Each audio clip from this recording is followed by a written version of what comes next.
Oh, there we go. That's what we're looking for right there. Monday night, a little dark out already. Where did summer go? It was summer today, but it's dark now.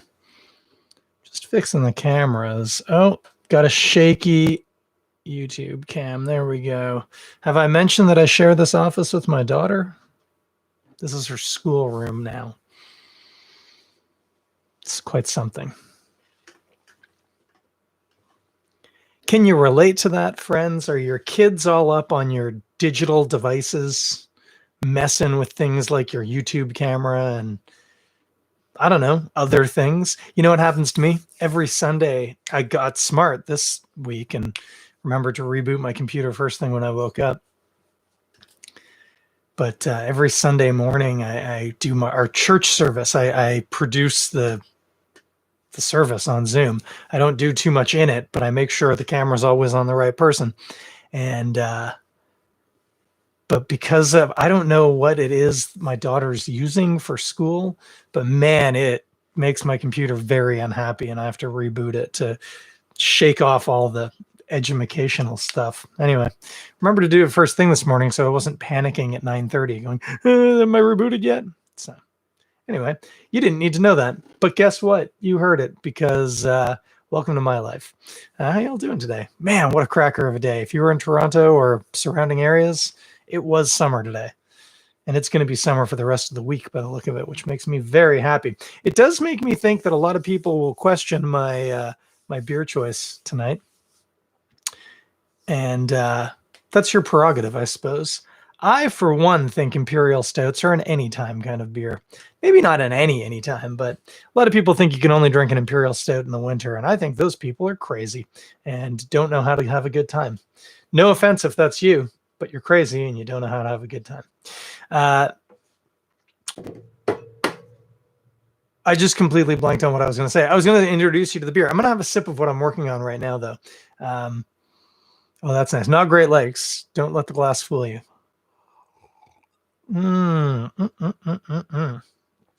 That's a nice beer. That is this guy. Wait, you? No, not you. Yeah, you. This is a reverse psychology from Rorschach, double dry hopped IPA. It's tasty. I also got some of this one. I had this one earlier. Truth Serum, another good IPA. Rorschach makes some real good IPAs. I think I knew that, and I think I'd kind of forgotten it. I kind of always, not always, but certainly for the past year or two, thought about Rorschach as like a barrely or Belgian-y, bottle-y kind of brewery. The 4Bs, barrely, bottle-y brewery. Wait, I forgot one. Barrely, Belgian-y, bottle-y brewery. But man, these IPAs they're as good as anything, I'll tell you that, and better than a lot. That is quite nice. I'm going to have a bit more of that later. But we are doing an imperial stout tonight. Now, I said last week, oh, you know what I haven't had in a minute? I haven't had a Rorschach in a while. And I explained how that's more or less on my way home. Now, I didn't say this at the time, but normally on a Monday I go to physio, and my physio therapist practices just down the road, just down Eastern from Rorschach. So it actually could be directly on my way home after physio. Somehow something happened and I didn't have an appointment today, though. Don't know if that was my end or their end. They're very good. It's One Academy, by the way. Highly recommend it. But for one reason or another, I didn't have a physio appointment today. So I did have to kind of intentionally go by Rorschach. And let me tell you, it was worth it. I hadn't been by, obviously, since COVID started. I say obviously, that might not be obvious to you, but it's obvious to me. But I was used to, you go in the front door, beautiful building, old house, Le Papillon was there for a while, and then Rorschach took it over. Beautiful space, nice brewery, rooftop patio. Used to be that our rugby pitch was like right next to it. But unfortunately, by the time they opened, I was coaching. But I'd had goals of dropping the kids off for rugby and then sitting on the patio and drinking beer and watching them. Those unfortunately never came to fruition. Coaching got in the way of that. I do drink beer after I coach on the pitch, but we'll keep that done. Also, we've been practicing at SATEC in Scarborough, which does my head in, but this isn't the Chris Complains About Rugby Politics. This is the Toronto Beer Podcast with me, Chris Schreier. So let's talk a bit more about beer. Anyway, I went by. I'm used to you go in, and as you go in the front door, there's a bottle fridge. And if you just want bottles, you grab them there, you pay for them right there, and then you head back out. But because of COVID, they have, what do we want to call it? A hatchway or like an open, it's a big open window on the side of the building. You walk up, you order your beers, you chat, you pay. It's really quite civilized and nice. They have some picnic tables set up. Especially now that the weather's getting nice and hopefully a lot of you listening are vaccinated. And by the way, if you're over 18, there are plenty of places that you can get a Pfizer or Moderna vaccine, and I would highly recommend it. Actually, no, I would more than highly recommend it. I would say if you don't get it, but you can, then you're an idiot. So take that. But as more people are getting vaccinated and are, able to spread their wings a little bit. If you're looking for a nice spot to stop by, I tell you, Rorschach doing good things. So swing by there. Anyway, I walked up to that window myself just a few hours ago. And I had seen that friend of the pod, Jordan St. John, had posted, he'd had 2 bottles of this guy, which is Malevolent Benevolence, which of course is a fun little name, isn't it? Malevolent Benevolence. Oh, it feels good to say it. It sounds great, and it's kind of silly. It's perfect. But this is a barrel-aged imperial stout. This is a big boy, clocking in at 11.9% alcohol, which, if you know about LCBO labeling laws, anyway, we'll go with it's 11.9%. Sounds good to me. Lovely 375 ml bottles, very solid feeling bottles. These would be great for Belgians. I bet they can hold a lot of pressure. But anyway, grabbed not just this. So Jordan had, I think, the Woodford Reserve bourbon barrel and a mezcal barrel. Mezcal, of course, like tequila, but not from the tequila region. So isn't that cute? The one with the worm, incidentally, most people think the worm is in tequila. No, we're talking mezcal. We're talking worms. Anyway, he had the 2. And I said, I went over, I said, hey, do you have some of that? And they said, oh yeah, we got a couple different ones. And they brought out 4. So I bought them all. So we've got, this is the 2020 Templeton Rye Whiskey barrel aged. That's this one. Put a pin in that, kids. This is the 2020 Woodford Reserve Bourbon barrel aged. I hope you're making notes. I'm going to say that one last. This is the 2020 Añejo Tequila barrel. Now, I was very interested in the mezcal one. They didn't have any more of that, but they did have this tequila one. So it could be interesting. And then this one, this could be the sleeper. I'm not sure. By the way, I'm not drinking all 4 of these. Okay. It's a Monday night. I got to work tomorrow. This is the 2020 Cabernet Sauvignon barrel aged imperial stout. Oh, that could be, if you're listening to the podcast, you can't see this, but for some reason I'm rubbing the neck of the bottle on the tip of my nose. It's still sealed. Anyway, I have 4. Now, sometimes at this point in the podcast, I have like a whole host of people watching and listening. Numbers are a little leaner right now. I was going to put it out to tender and say, if you want to vote now in the chat, tell me what you think I should drink. And I will. And if you want to, there are a few people. Feel free. But I was hoping there would be a little bit more of a vote or a group consensus. But you know what? Can't pick how these things happen. While you all stop and think about this for a minute, I'm going to have another sip of this delicious. What was this one? What did we say it was? It wasn't Truth Serum. It was the other one. No, I've forgotten already.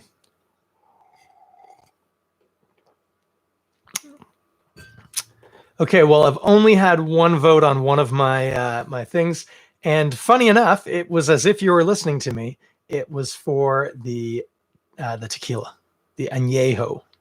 So I'm going to have the Añejo barrel-aged imperial stout. This is going to be a bit of a romp, I think. I am excited about this Cabernet, though. Yeah, and the other 2, rye and bourbon. I'm down. But I'm going to put these 3 back. I'll have them later. I'll report in. Don't worry. Okay. Sorry, glass bottles, you just got to be a little bit more careful how you load them in the fridge.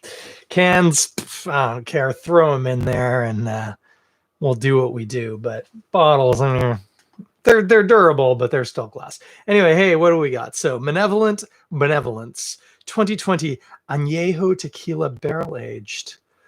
So now, did you notice probably what's happened here? They've made a big batch of Imperial Stout, and then they've put it in a variety of different barrels that they have. Different expressions of the same beer. The base beer, I'm sure, is exactly the same. And then we're talking about the characteristics picks it from the barrel. Now, an interesting project, and maybe I should have done this, would have been to see if they had a non-barrel aged one, just the Imperial Stout, aged in steel.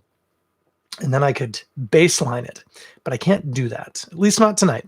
So because of that, we're just going to dive right into this. Now, I've gotten a real nice glass. This is a Spiegelau tulip glass. Very fancy. I spare no expense for this podcast. Costs me virtually nothing to make. Not entirely true, but we'll go with virtually nothing. Hey, let's get a little Foley going. See, it's got a crown cap if you're listening to the podcast. Because remember, glass bottle. That didn't sound very glassy. That was better. I'm gonna open it. Yeah. Oh my gosh. Oh, the smell coming out of this thing. It's like I just dropped a delicious scent bomb in my office. I'll take it. Get this on camera. Here we go. Well, I'll tell you this. It's definitely an Imperial Stout. Let's try and get some head in here. No, I'm not going to. Yeah. That's a terrible joke. Don't make that joke, guys. Don't be that person. Terrible joke. What do we got? Well, if you're looking on the cameras, that's black. It is black. You could see quite brown while it was pouring, but it is black. The head on that is, we would say, khaki. It is like a dark mocha. Yeah. Coffee with cream. Think about that. Dark brown, aggressively brown, which I like. I'm just giving a little swirl, letting it's just dumping chocolate out of the glass and into my scent holes. I'm going to sniff it now, by the way. Oh my gosh. That is... Okay. I don't know if I should go with this analogy yet. No, I'm going to sniff it, give you some generalizations, and then I'll tell you what I'm thinking. So, I mean, a ton of chocolate, a big shot of tequila. Fun to say that. Shot of tequila. See what I did there?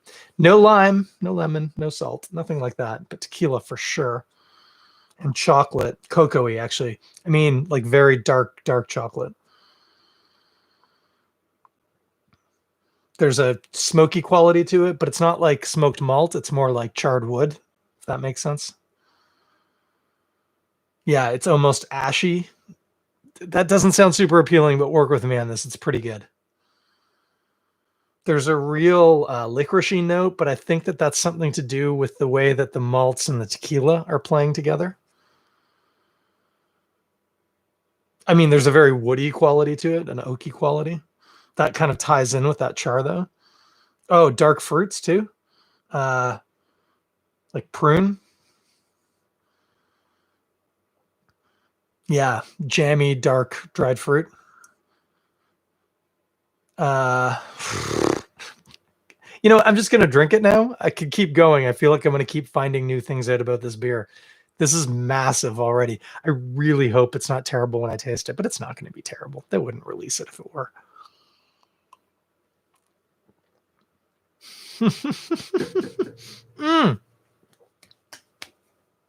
Oh my gosh. That's really good and really sweet. Oh, and obviously quite warming. This is why people do like to drink them in the winter. It's a bit boozy, but it's nice. Gonna have another sip here. 1 second.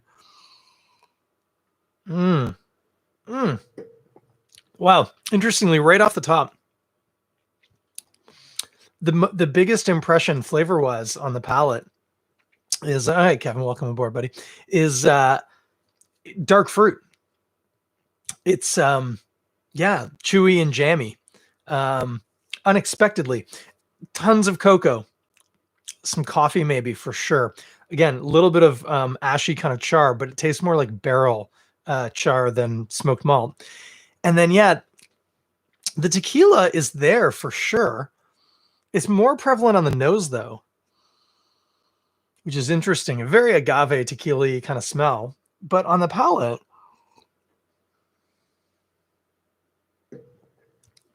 that's interesting. It's definitely there, but it's a supporting character, which for a barrel isn't necessarily what you're expecting. A lot of the time, you're thinking it's going to be a dominant taste, especially like you think about bourbon barrels. Often it's just like boom, vanilla, bourbon, tobacco, oak.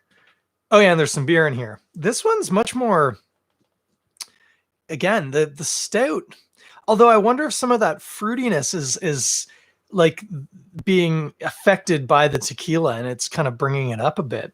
But yeah, it's just like, prunes and maybe like dried fig. Oh, definitely a hit of coffee if you aerate it a little bit as you're sipping it.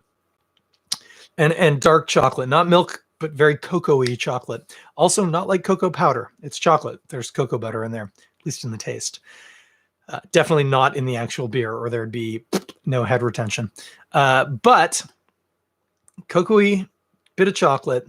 Yeah, a little ashy, but again, I think that's the barrel's influence, not so much the malts. Kevin's asking, I can tell you what I'm drinking. This is Malevolent. No, apparently I can't tell you what I'm drinking. Let me try that again. This is the Malevolent Benevolence imperial stout from Rorschach, and this particular expression is the Añejo tequila barrel aged version. Kevin, I have 4. This one, Woodford.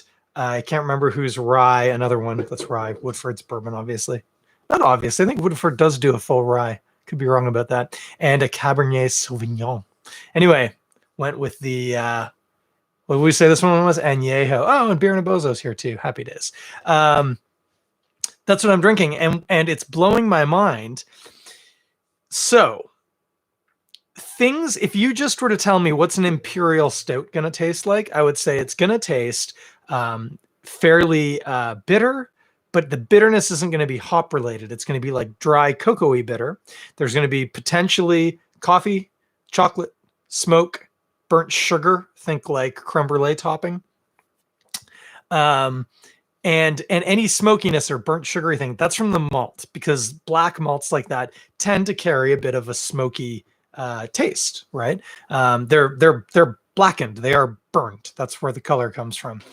Oh dear, my Instagram machine just told me that JB Smoove just started a live video. JB Smoove, leave me alone. I'm trying to do a live video over here. Stop trying to steal my people. You've been listening to JB Smoove's podcast. It's really good. It's called May I Elaborate? But that's neither here nor there. This imperial stout has some chocolate to it for sure, as discussed. Not quite cocoa powder, but very dark, like 80-90% cocoa chocolate. It's got a little bit of a coffee taste to it that I got when I slurped it rather than sipped it. So let me demonstrate. This is a sip. See, you probably didn't hear much. This is a slurp. Could you hear that? There was a little, as I inhaled it, air got into it as it was hitting my tongue. And I got a bit of coffee out of it. But much more so than either of that, I get this big, dark, jammy fruit, which is almost like something you expect out of like a Belgian quad, where you get those dark, dried fruits that are really chewy and sweet, quite jammy. This has got a lot of that. And I was saying, I think it's something to do with the malts and the tequila, what the tequila is kind of doing. Because there's a bit of a tequila taste, but there's a way bigger tequila aroma.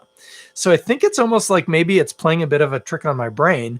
And I'm getting sometimes you can get dark fruity characteristics out of imperial stouts and jamminess. That's not uncommon, but it's not the norm necessarily, or it's not prevalent. It's not the first taste that you get.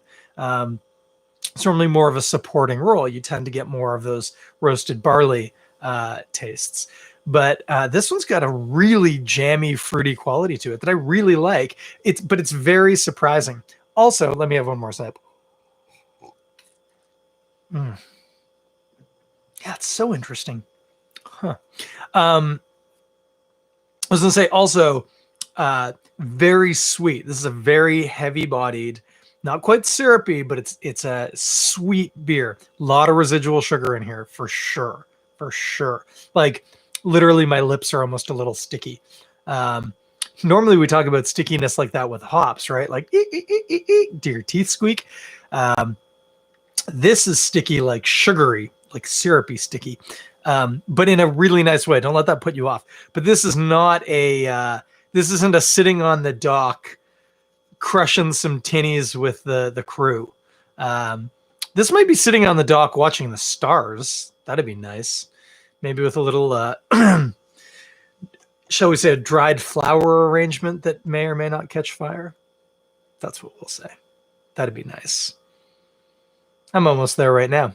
But not quite, because I'm not on a dock and I don't have a dried flower arrangement yet.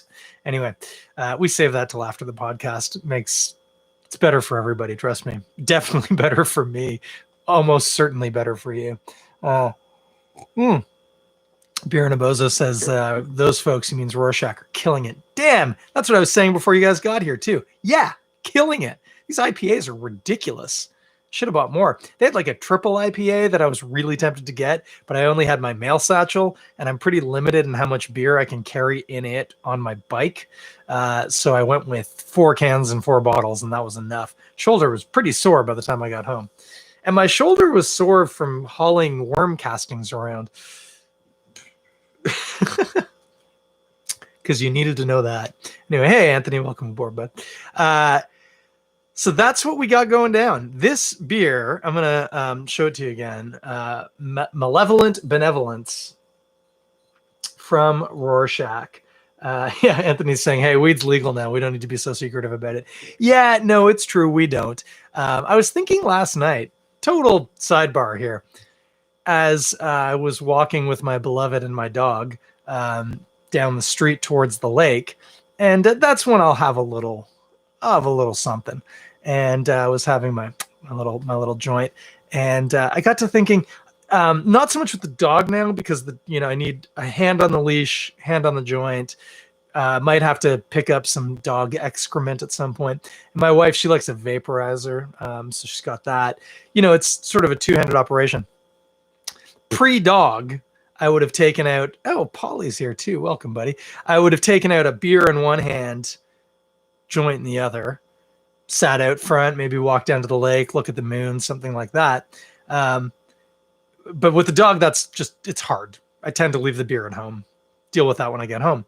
But I got thinking, I thought, man, it's so dumb. And so last night I was doing this and I heard a siren and thought, oh, that might be a police car. I don't know. And it just got me thinking, it's so dumb that I can walk down the street smoking a joint and like a police officer could come by, and it's not even like they would give me a pass. It's perfectly legal. But I can't walk down the street drinking a beer. That makes no sense to me at all. And I know people have said this and whatever, but it really hit me last night. That's pretty stupid. We need to work on that, guys. Open container laws. Come on. What are we worried about? We let people walk around. You could be walking down the street with a bong, taking hits off your bong. Perfectly legal. What is going on in this province? That's what happens when you elect a drug dealer. That's all I'm saying. Anyway, stepping off that soapbox. I might soapbox again. No, not might. I am going to soapbox again. But for now, let's jump back onto this beer. Anybody who just joined us, actually, we've had a few on between two different platforms. Malevolent, Benevolence, Rorschach Brewing. These are available right now. Now, I did not look. I'm hitting that bottle really hard, so I'm just going to pour out the last little bit. Let's look up Rorschach right now. I just assume every brewery in the world is doing delivery. I have discovered that that is not the case, and that there are breweries that are not doing delivery. But look here, when I go to rorschachbrewing.com, and I will spell that for you. I don't know if you noticed, by the way, on the cameras, that's a very bright page. My face is just lightened right up. They say regional deliveries are now weekly. Every week, we'll be visiting regions outside of Toronto to bring fresh craft beer to our fans outside the city. That sounds like there's regular inside the city deliveries. Oh, yeah. Support local. Takeout available for pickup and delivery. That's food. But can I buy beer for delivery? Free Toronto same-day delivery 7 days a week on orders over $50. Why haven't I done this? Well, because it's kind of on my way home. So there you go. Oh my gosh, their photography is really nice. Paul, I see you here. Paul from Stormstate also makes very beautiful photos. But these are very nice photos too. Man, they've got like bundles and... Oh, this is really cool. Oh my gosh. So you can buy a la carte, like when you're at a sushi restaurant. You want one can of Truth Serum double dry hopped IPA and one Reverie Passion Fruit Blood Orange Guava Dreamsicle double IPA. Why didn't I get that? And one Telekinesis double dry hopped IPA. You can do that. I mean, you're not going to get free delivery, because that's not $50 worth of beer, but you can do that. But first of all, take a look at all of these. They got the Tall Boys bundle. Those are going to be beers that they have available in Tall Boys. The Reverie bundle, that Reverie sounded like they make it with some different fruits, so I bet it's got a couple of the different ones. Truth Serum bundle. They've got the Malevolent, still can't say that.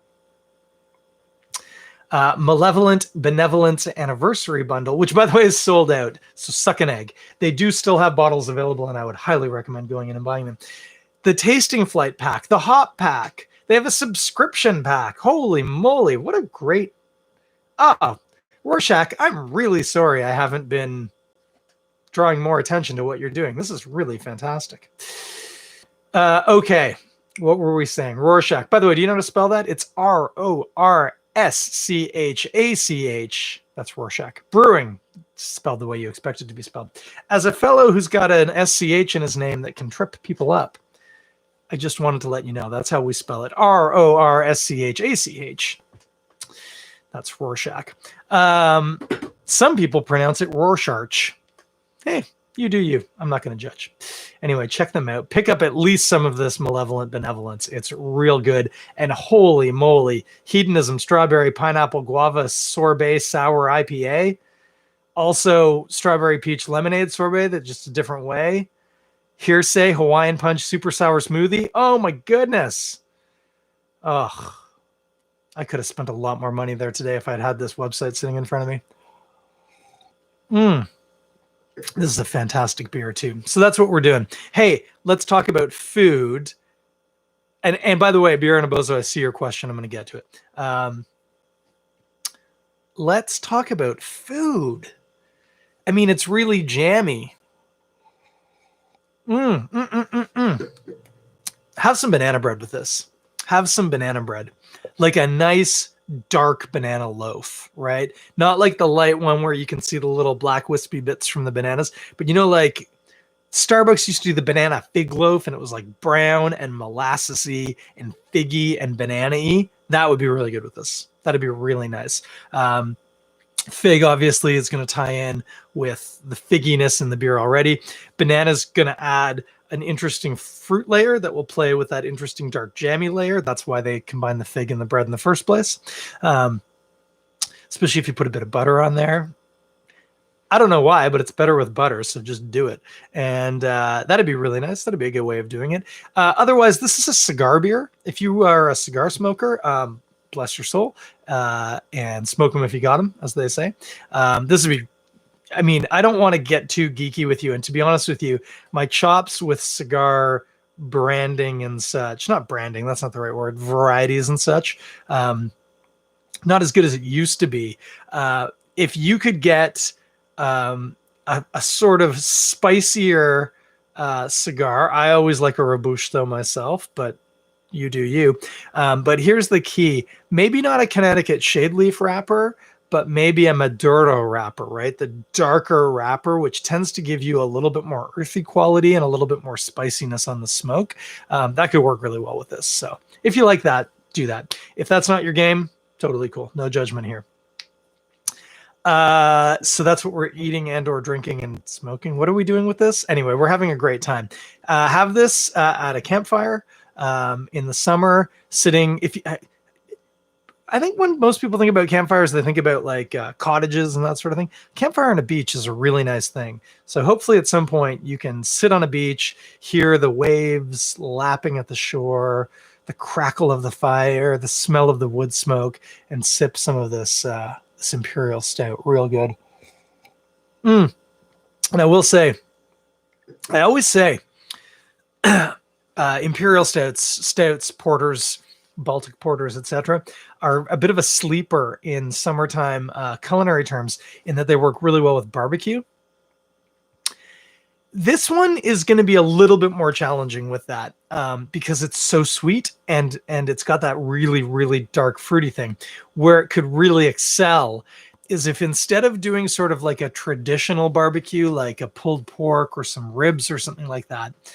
Although, actually, put a pin in ribs for a second. But I was going to say, have you ever smoked your own ham? It's not a small undertaking. But it would be an interesting attempt, and the fruitiness of that beer and then smokiness could work really well with like a house smoked ham. In terms of ribs, don't go southern. Think like Korean short ribs. But so what I want you to do with this now, most people sort of braise or in the oven. That's how they do their short ribs. Start your short ribs in a sauce, on the smoker, and then move them to the sauce so that the ribs themselves have taken on some of the smoky character, and then you're going to finish them cooking in the sauce. And that could work really, really well with that. Some Korean short ribs. Yeah, and I was going to apologize for all the meat, but no, the first thing I said was banana bread. So that's what I want to have with it. That's what I'm having. Banana bread. Delicious. Perfect. No, I'm not. I'm going to take these other 3 bottles and sit on the shore of Lake Ontario at night and sip them and let them warm the cockles of my cold heart. Okay. I am not even looking at my timing here. Got to put back a thing with a timer. We're already over half an hour. Holy moly, guys. This is going to be a long one, which is fitting for such a big beer. Okay. First thing, I need to have one more sip of beer. Hang on. That was worth it. Next thing, Beer Nabozo on Instagram asked, you never explained how you knew Paul when you were 12 on that episode. Paul, who's I think still watching, works at Stormstade Brewing down in London. Nice callback, by the way. Thank you for remembering that. That said, I think we might have, but I will rehash. When Paul was but a young fellow of, I'm going to guess, 18 or 19, he was a skateboarding instructor at a summer camp in Muskoka called Muskoka Woods, where I was a guest, which is what they call campers. And Paul, funny enough, I was going to say taught me. I suppose ostensibly he taught me. I don't believe he ever saw the fruits of his labor, unfortunately.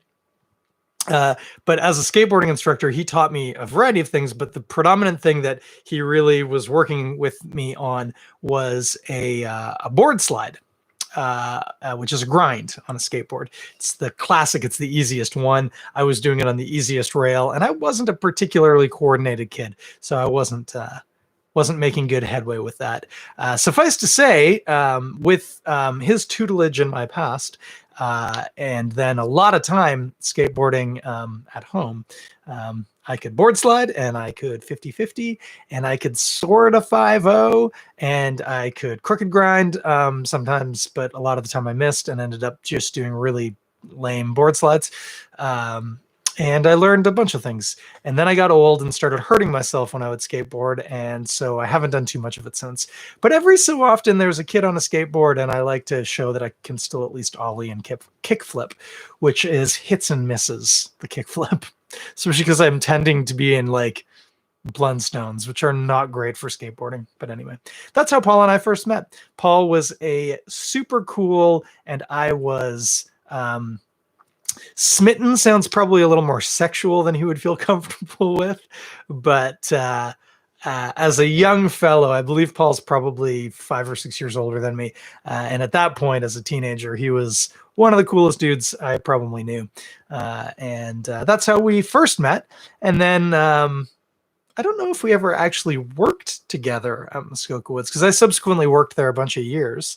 But then we would bump into each other from time to time in the city, and he continued to be this very cool older guy who was a graphic designer, which just sounded very hip and cool. And then I think we actually weirdly reconnected when I was just getting into writing about beer. And this is a weird story, but I randomly reviewed a beer. It was Yellow Snow Lager from Rogue.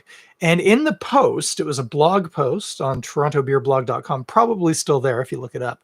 I made some reference to the fact that it reminded me, the picture, the silkscreen label, and Rogue, there's always a picture of a person, or almost always, in a Rogue label, or at least there used to be. Can't remember the last time I had a Rogue beer. Whew, years. And I commented, oh, the picture of the person in the Rogue label looks like this guy, Eric, who I used to work with at Muskoka Woods. Isn't that funny? Huh. And then like a week and a half later, there was a comment on that post, and it was from Eric, who I don't exactly know. He'd like Googled his own name or something, and that had come up, and he remembered me, and we reconnected, became friends on Facebook. We're not like tight or anything like that. We're only vaguely social medially connected, and I actually can't even remember the last time I saw a post of his.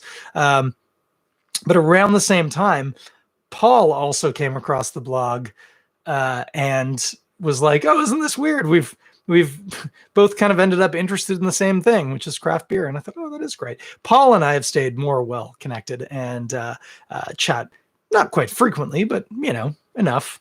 We keep in touch, and he's still a solid dude, a really good guy. And in terms of people I know, one of the longest people I've known that I'm not related to. So that's something, Paulie. You're the man.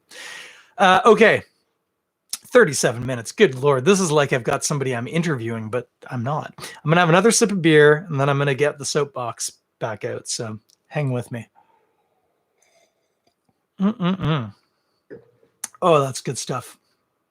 Oh, man, that's good. I just need to look something up here because I want to get this Instagram right. And if you're alive and existing in the world on the internet right now, and you're interested in craft beer, you know what I'm talking about. But I don't want to do this wrong. So let's just, oh, my computer. Yeah, there we go. Okay. So here's what we're doing. Hey, especially the people watching on Instagram, but to a lesser extent, everybody else as well. You're on Instagram, or hopefully watching somewhere else. You have access to Instagram. I want you to pop over to @ratmagnet. That is @RATMAGNET @ratmagnet, and check out her stories and her highlight reels. She brought up sexism in brewing and invited people to share stories. And let's just say people shared stories. She's now, I think, 7 or 8 highlight reels full of screen shares of the ones that people were comfortable with her sharing. Apparently, there are a lot that they were like, I'd prefer it if you didn't share this, but I just wanted to let you know. So hop on there. Scroll through them all. I'm going to confess to you, I have not scrolled through all 7 or 8 reels or whatever it is now. I did when it was at like 5. And it's, I mean, it's awful. It's awful reading. Terrible. It's not surprising. It's pretty expected, unfortunately. But it's just another really ugly reminder that as a culture and as a community, we're still not there yet. You personally listening might think I'm there, and I'm not going to judge. Maybe you are. I tend to think everybody still has some space to do work, because of course it branched out, and it wasn't just sexism. Of course, there was examples of racism and homophobia and all sorts. So speaking to you right now, as your friend at the Toronto Beer blog and Toronto Beer podcast, of course. Haven't used the beer blog identifier in a while. I'm not surprised. I am upset because it's easy to lull myself into a sense of comfort, because the main breweries that I frequent tend not to be the breweries in these examples, but my own very compressed bubble of space, which, to be fair, is, you might say, curated with that in mind, is not a reflection of the culture as a whole.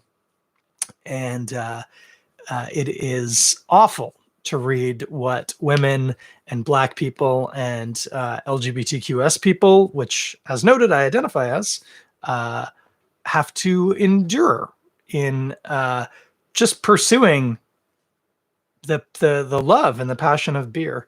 It's not okay. So whether you think you're good and okay or not, I would highly, highly, highly suggest going and reading these accounts, because the first thing you need to do is stop and listen and let people tell you their truth. Oh, sorry, I'm just noticing. Interesting. Anthony said, pretty unsettling how many there are. Yeah. Yeah, there's a lot. So the first thing you're going to need to do is actually engage it and hear it and take it in. You might find at times you think, oh, I could see how maybe that person thought they were just being funny. Sure, maybe they did, but it turns out actually what they were doing was hurting somebody, and your intent means nothing if it leads to causing somebody else suffering. So even if that's a very generous assessment of the situation, that's a person who needs to learn to do better. One of the ways we're all going to learn to do better is to read other stories and remind ourselves that these are actions and attitudes that we need to shed. And we need to be honest with ourselves about where we still have those. And I've told stories before. I'll tell them again. I'm not innocent in this. I've participated in, particularly around misogyny, around brewing. It's just very easy for my brain to snap back into that it's predominantly a dude-centric thing. And I need to remind myself that just because it has been doesn't mean that women don't want to engage and enjoy something that honestly brings me still to this day, 15 years later, so much joy and wonder. Like drinking this beer kind of blew my mind, and that's amazing that I can still do that. And why wouldn't I want everybody to have that same experience? Sorry, I just wanted to have a sip and blow my mind again. But that's what I want you to do. Look up on Instagram. To be honest with you, somebody smart probably has put together the whole list of it and put it somewhere smart. But that's not something that I'm smart enough to do. But look up at Rat Magnet, at RATMAGNET. Read the stories. Listen to them, hear them, and then start thinking about how you need to change. And then the next step is to start being very intentional about doing business with breweries whose values align with yours. Now, if you're a douchebag and you think this is a bunch of whiny, hysterical women and homos, then A, pretty much you can stop listening right now because we're never going to be friends. And B, go ahead and support some of the breweries that get called out by name, because there are a few. And if you're a giant dick and you want to support giant dicks, plenty to be supported, apparently. But rather, what I want to see people who I hope are still listening, my friends here, use your dollar as your vote and support breweries that have a track record of supporting women and supporting people of color and supporting LGBTQS2 people. I got some of those letters out of order, but you know what I'm saying. And also, if you are in a position, particularly, if you're in a position of power, and by power, I don't mean you're the brewer, but by power, I mean you have a voice that people listen to. And unfortunately, right now in our culture, that means likely you're male and white and probably straight. Although certainly I'm only 2 out of 3 and people do listen to me. Call that out. When you see and hear examples of sexism and racism and homophobia and transphobia and ableism, which we haven't even brought up, you don't have to be a jerk when you call it out, but draw attention to it and say, that's not okay. And that doesn't align with my values. And be honest and be open, but be fearless. Because I promise you, even if everybody else in that room disagrees with you, you are right. And you can hold your head high knowing that you were right in saying that behavior is not okay and it needs to stop. And especially if it's a behavior that's being endorsed by the brewery in question, then first step is to stop financially supporting that brewery or that establishment. They talk about bars and restaurants and all sorts. We, of course, are talking about beer here, but this is a systemic problem, obviously, that we're still dealing with. But use your voice if you have it, and if you feel safe doing it. If you are a person who identifies in any of those groups of maligned people, it is not your job to fix other people's problems. But if you are in a group that typically would identify as being the cause of those problems, use that position to change other people. That's what I'm going to say. Anywho, Ben Johnson's just joined in. Ben, you've missed pretty much everything, man. This podcast is bloody 50 minutes long now, almost 47. But anyway, that's all I got. I'm going to step down off the soapbox, look up Rat Magnet, read the stories, be upset by them, and then make some changes in yourself and try and make some changes in your community. That's what I'm saying. And if you do that, reward yourself with a bottle of Malevolent Benevolence. Any of these barrel finishes, yeah, sorry, Ben, I'm not starting over. Any of these barrel finishes are going to be real nice, real special. But I tell you, this Añejo one is dried fruity out the window, and I'm enjoying it. I'm going to like it all night now. Although I also still have this much IPA to finish. You remember earlier when I said, guys, I'm not drinking all 4 of these. It's Monday. I'm not crazy. Well, I'm not drinking all 4 of them, but we'll have to see what happens. Anywho, hey, cool hanging out. And sorry if my video just paused on you. I just had a phone call. I didn't know that could happen. Not that I couldn't get a phone call. I know I get phone calls. I didn't know that Instagram would pause. That was weird. Sorry for that. For everybody else on YouTube and listening at home, that's what happened, and you didn't need to hear any of that. But anyway, hey, let's hang out next Monday, around 9 p.m. I was a little late tonight. Whatever.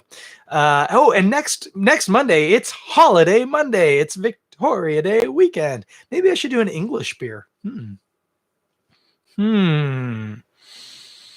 What would be a good English-style beer to toast the second longest reigning female monarch in the world or something? I can't remember what.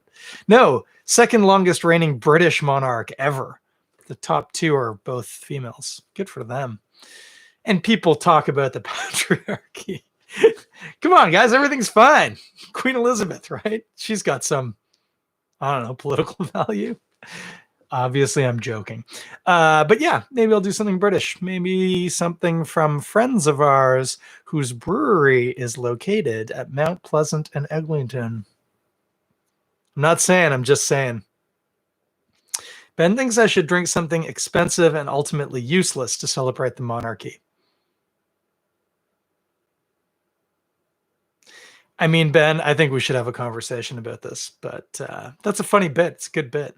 Anyway, I'm going to take off. Have a good night. It's almost 10 o'clock. Guys, what a long app. Oh, I got to go to bed, and I have basically a whole pint of beer to finish still. Well, have a good night. Take care of people. Man, I know these vaccines, we got to get them in us, and things will start to get easier, but we're in the when you see in the marathon and there's the person and they can barely get across the line and some other marathoners kind of pick them up and take them along. If you've still got some energy right now, you need to be a picker up or taker alonger.